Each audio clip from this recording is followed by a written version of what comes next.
On 12th October, I will join you on very special event, Sklanca v Klanc. Cajt je za Pogi Challenge. Nedelja je že skoraj tukaj. Jaz komaj čakam, ker kolikrat imaš dejansko šanso voziti z najboljšmu na svetu. Zdaj, nima veze, tudi če bom samo 5 sekund lahko zraven držal, komaj čakam.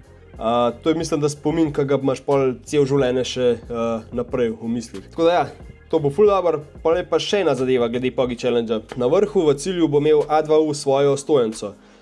In tudi jaz, ko pridem na vrh, se bom šel takoj preobleči. Pol pa v bistvu grem tudi tja po H2U in bom tam kakšno urco pa pol, tako da če bi kdo prišel se majčkam podružiti, kakšno reči, lepo vabljeni, jaz bom tam. Pa tudi ta prvih 30, ki pride do mene, bo dobili eno tako praktično nagrado strani A2U. To je to, jaz upam, da pridete, fajn se imejte, uživajte v vožnji na krvavca ali pa navijanju, kakorkoli boste tam, po mojem ful dober. Pa fajn se bo po mojem mogli napraviti, ker gor je že sneg. To je to, se vidimo. Ajde.